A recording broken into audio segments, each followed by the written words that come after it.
नमस्कार दोस्तों। आज हम सा, श और श को कहाँ प्रयोग करते हैं, उनमें क्या अंतर बताने वाली हूँ। तो सबसे पहले जान लीजिए उनका उच्चारण स्थान, क्या फर्क है। पहला होता है स, जो है दांतों के बीच में जीभ आती है, तो ये दंत स्थान बोला जाता है। इसका उच्चारण स्थान दंत होता है। श जो है तालु से बोला जाता है, तालव्य होता है, क्योंकि आप देखिए जीभ नहीं लगती, जो आपकी तालु होती है, जीभ का बीच का भाग होता है, वो बोलते हैं श।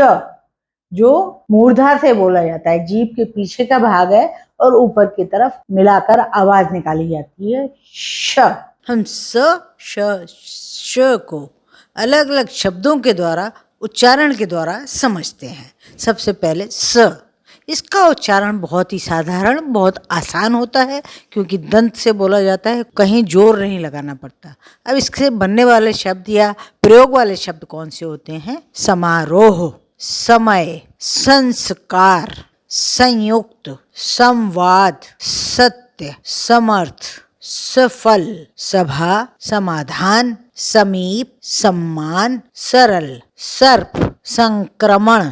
अब हम सीखेंगे श वाले शब्द। इसका उच्चारण तीखा, तीव्र होता है और थोड़ा तालु पर जोर लगाना पड़ता है, तालव्य है। तो इससे बनने वाले शब्द हैं श्रो, शयन, शील, शिला, शाखा, शस्त्र, शासन, शुभ, शक्ति, शिकार, शीतल, शिशु, शोभा, संदेश। अब हम सीखेंगे श वाले शब्द। मूर्धा इसका उच्चारण स्थान होता है और ये इसका गंभीर और भारी उच्चारण होता है और बोलने में थोड़ी सी कठिनाई भी हो सकती है। इसके प्रयोग वाले शब्द हैं कष्ट, आकर्षण, वरिष्ठ, श्रेष्ठ, गोष्ठी, दोषी, परिषद। अब हम इसके नियम जान लेते हैं कि कहाँ सा आता है, कहाँ श आता है। सबसे पहला नियम श के बारे में, षटकोण वाला श भी कहते हैं इसको। इसके बाद तुरंत बाद अधिकतर ट, ठ, ड, ढ या ण ही आता है। ऐसा उच्चारण के कारण होता है। वरिष्ठ,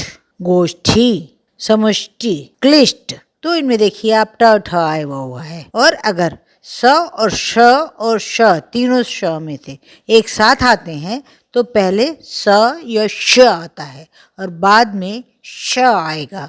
जैसा कि आप देखिए संश्लेषण, विशेष, तो पहले स या श आता है और बाद में पेट का टशा बाद में आता है। शिष्टाचार, वशिष्ठ, सुषमा, शीर्षक। एक अगला नियम, जब स और श एक साथ आएंगे तो पहले स आएगा और बाद में श आएगा। ये नियम है। जैसे संशय, संशोधन। अब एक और उदाहरण देखते हैं। जब तीनों, कोई शब्द ऐसा हो जिसमें तीनों तरह के श आ रहे हो। संश्लिष्ट, संश्लेषण, इसमें तीनों स आ रहे हैं। आशा है आपको स, श और श वाले शब्द समझ में आए होंगे और उनके नियम भी। देखते रहिए लॉजिक टच। इसे सब्सक्राइब करना हरगिज ना भूलिएगा। फिर मिलेंगे, बाय।